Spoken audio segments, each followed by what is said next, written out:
Hello everyone, इस video में हम BA, BSc, BCom first year पर्यावरण अध्ययन एनवायरनमेंट स्टडीज के मोस्ट इंपोर्टेंट ऑब्जेक्टिव क्वेश्चंस का आने वाले हैं। यदि आपने पूरे वर्ष पर्यावरण को नहीं भी पढ़ा है, यदि आपका कल या परसों पेपर है, तब आप एक दिन पहले यानी कि आज इसे सुन लीजिए पूरा, तो आप पेपर में सही टिक करके आएंगे। आपका पेपर पूरा ऑब्जेक्टिव टाइप होगा, तो हम इसमें ऑब्जेक्टिव टाइप क्वेश्चन करवाएंगे।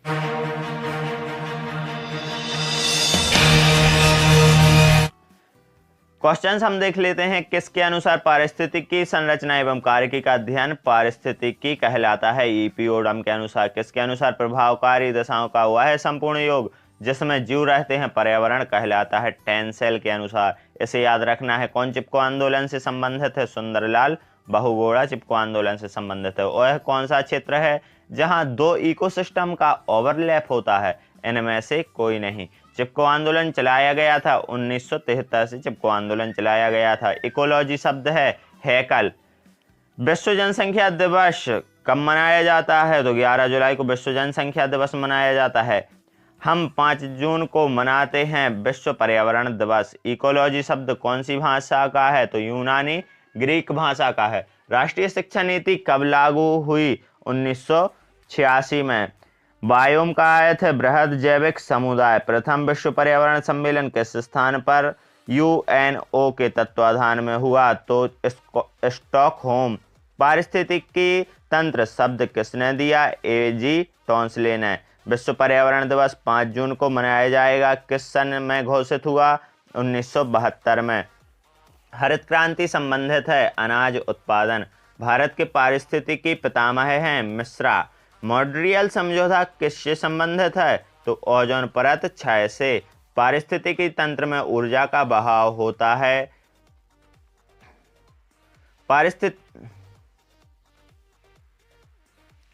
पारिस्थितिकी तंत्र में ऊर्जा का बहाव होता है एक दिशीय। पर्यावरण के अंतर्गत आते हैं उपरोक्त सभी सूक्ष्म जीव, पादप, जंतु, ये सभी आते हैं पर्यावरण के अंतर्गत। चिपको आंदोलन संबंधित है पेड़ों से। प्राकृतिक पर्यावरण का अंग है उपरोक्त सभी जलमंडल, वायुमंडल, स्थलमंडल। जल प्रदूषण के प्रमुख स्रोत हैं खनिज अपशिष्ट। सबसे अधिक प्रदूषण फैलाने वाला कारक है हाइड्रोकार्बन्स। जल प्रदूषण के स्रोत हैं उपरोक्त सभी घरेलू अपमारक, तापीय प्रदूषक, वाहित मल। ओजोन परत के अवक्षरण में निम्नलिखित में से कौन जिम्मेदार है? क्लोरोफ्लोरोकार्बन। वायुमंडलीय प्रदूषण में अम्ल वर्षा के लिए निम्न में से कौन जिम्मेदार है? SO2। वायु प्रदूषण का प्रमुख स्रोत है CO2। प्रदूषित जल में निम्न में से किसकी कमी से मछलियां मर जाती हैं? ऑक्सीजन की कमी से। पर्यावरण में सम्मिलित हैं उपरोक्त सभी। जल प्रदूषण से उत्पन्न होने वाला रोग है पीलिया। भोपाल गैस त्रासदी में रिसने वाली गैस थी तो MIC मिथाइल आइसोसाइनाइड। भारत में जनसंख्या वृद्धि का प्रमुख कारण है अशिक्षा। रिहायशी क्षेत्र में ध्वनि का स्तर कितने डेसिबल से अधिक नहीं होना चाहिए? तो 70 डेसिबल से अधिक नहीं होना चाहिए। मानव जनसंख्या का वैज्ञानिक अध्ययन कहलाता है जनांकिकी। विकिरण स्वास्थ्य के लिए हानिकारक होता है क्योंकि इससे होता है ल्यूकेमिया। पारे से संक्रमित जल का सेवन करने से कौन सा तंत्र सर्वाधिक प्रभावित होता है? पाचन तंत्र। भारत में कूड़ा करकट पर आधारित पहला ऊर्जा संयंत्र कहाँ स्थापित किया गया? दिल्ली में। विश्व खाद्य समस्या का मुख्य कारण है जनसंख्या वृद्धि। ताजमहल को सर्वाधिक खतरा निम्न में से किस प्रदूषण से हो रहा है? SO2 से। किस डेसिबल की ध्वनि शांति ध्वनि कहलाती है? 55 डेसिबल की ध्वनि।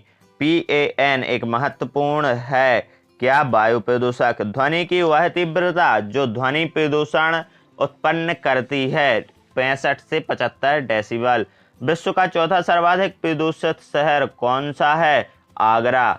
निम्न में से कौन सी गैस हरितगृह गैस कहलाती है? CO2। जल प्रदूषण का कारण है 2,4-D और पेस्टिसाइड। मुख्य वायु प्रदूषक हैं CO2। ओजोन परत क्षयीकरण के लिए जिम्मेदार यौगिक है CFC। चेरनोबिल दुर्घटना का संबंध आणविक प्रदूषण से है।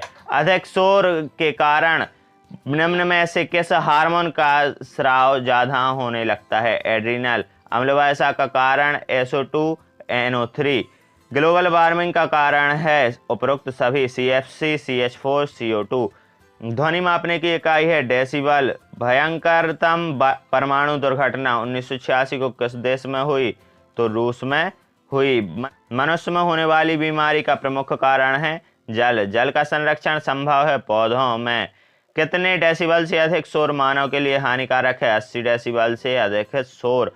पर्यावरण संरक्षण के संदर्भ में पहला पृथ्वी सम्मेलन हुआ था रियो डी जेनेरो में। सबसे ज्यादा विनाशकारी रेडियो एक्टिव प्रदूषक हैं UR-235।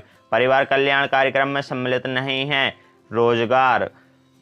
पृथ्वी के चारों तरफ वायुमंडल माना जाता है 160 किलोमीटर। वायुमंडल का निचला भाग कहलाता है ट्रोपोस्फियर। वायुमंडल का ऊपरी भाग कहलाता है स्ट्रेटोस्फियर। वायु प्रदूषण मुख्यतः किस भाग में होता है? ट्रोपोस्फियर में। एक अनुमान के अनुसार गंगोत्री ग्लेशियर कब तक सूख जाएगा? 2035 तक। ओजोन परत में छेद अंटार्कटिका में किस सन में देखा गया? तो 1985 में देखा गया। ग्लोबल वार्मिंग के कारण कितने प्रतिशत जीवों के खत्म होने का खतरा है? तो 20% जीवों के खत्म होने का खतरा है। बेंजोपायरेन BAP से उत्पन्न होता है श्वसन कैंसर। 1 लीटर जल में ऑक्सीजन की मात्रा होती है 0.1 घन से। नाइट्राइड हीमोग्लोबिन के साथ संयुक्त होकर शरीर में क्या हानि करता है? ऑक्सीजन वहन क्षमता। फ्लूओराइड मात्रा 1 मिलीग्राम प्रति लीटर से अधिक होने पर बीमारी होती है, दांतों की हड्डियों की बीमारी होती है। केंद्रीय जल प्रदूषण नियंत्रण मंडल गठित किया गया था 1974 में। जनसंख्या की तीव्र एवं अनियमित वृद्धि को कहते हैं जनसंख्या विस्फोट। श्रवण शक्ति को स्थायी हानि पहुंचाती है 80 डेसिबल से ऊपर। निम्न में से किस प्रकार के प्रदूषण से सर्वाधिक बीमारियां होती हैं? तो जल प्रदूषण से एक क्षेत्र में पाई जाने वाली एक जाति के सदस्यों की संख्या कहलाती है समुदाय। वर्ष 2011 के अनुसार भारतवर्ष की जनसंख्या 120 करोड़ है। श्वास लेने की दर निम्नलिखित में से किस गैस द्वारा प्रभावित होती है? Carbon dioxide. मध्य प्रदेश का सर्वाधिक जनसंख्या वाला जिला कौन सा है? इंदौर। मिनीमाता रोग होता है लेड से। मिक नामक जहरीली गैस का नाम है मिथाइल आइसोसाइनाइड। सर्वाधिक जनसंख्या वाला देश है चीन। भारत में मृत्यु दर की कमी का कारण क्या है? उपरोक्त सभी। शिक्षा का प्रसार, चिकित्सा सुविधा में वृद्धि, शहरीकरण। निम्न में से विश्व की सर्वाधिक जनसंख्या वृद्धि है एशिया की। परिवार नियोजन कार्यक्रम किस वर्ष में परिवर्तित किया गया था? 1977 में। निम्न में से न्यूनतम जनसंख्या वृद्धि दर वाला देश है ग्रेट ब्रिटेन। परिवार कल्याण कार्यक्रम की समस्याएं हैं अशिक्षा व जनसहयोग की कमी, जीवमंडल जहां जीव निवास करते हैं। मरुस्थलीकरण को प्रभावित करने वाले अति महत्वपूर्ण कारक हैं अनियंत्रित मृदा कटाव। भारत में लकड़ी की खपत अनुमानतः कितनी है? 40 मिली घन मीटर। नवीनीकरणीय संसाधन हैं पौधे। रेगिस्तान क्षेत्रों में कितने मिलीमीटर से कम वर्षा होती है? 150 मिलीमीटर से कम वर्षा होती है। भारत में पृथ्वी का कितना प्रतिशत भूभाग वनों से आच्छादित है यानी कि वनों से ढका हुआ है? तो 16%। भारत की जनसंख्या का कितना प्रतिशत लोग गांव में रहते हैं? तो 74% लोग जो हैं गांव में रहते हैं। विश्व के सर्वाधिक पशु का कितने प्रतिशत भारत में है? तो 29% भारत में है। एक परिपक्व वृक्ष प्रतिवर्ष कितने टन कार्बन डाइऑक्साइड अवशोषित करता है? 15 टन कार्बन डाइऑक्साइड अवशोषित करता है। लगभग कितने गुना ऑक्सीजन कार्बन डाइऑक्साइड के अनुपात में निकलती है? 1/30 गुना। वन महोत्सव किस माह में मनाया जाता है? जुलाई के माह में वन महोत्सव मनाया जाता है। 1 जियोग्राम कितने के बराबर होता है? 10⁻20 ग्राम के बराबर। उपलब्ध स्वच्छ जल का लगभग कितने प्रतिशत जल मानव को उपलब्ध है?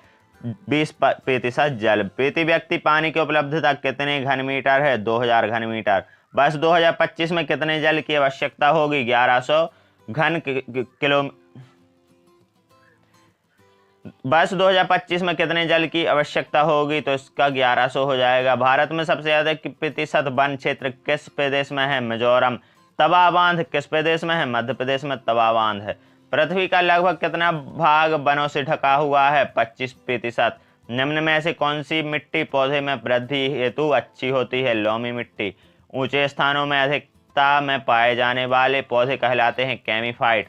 मानव होता है सर्वभक्षी शाकाहारी, प्राथमिक उत्पादक और उत्पादक। न्यू एजुकेशन पॉलिसी आई है, उसमें फर्स्ट ईयर में एनवायरमेंट स्टडीज और योगा मेडिटेशन का एक पेपर होना है। उसमें हमने जो एनवायरमेंट स्टडीज के जितने भी ऑब्जेक्टिव क्वेश्चंस बन सकते थे हमने 2 वीडियो में कवर किया है। ये फर्स्ट वीडियो है, सेकंड वीडियो जल्दी ही अपलोड हो जाएगी।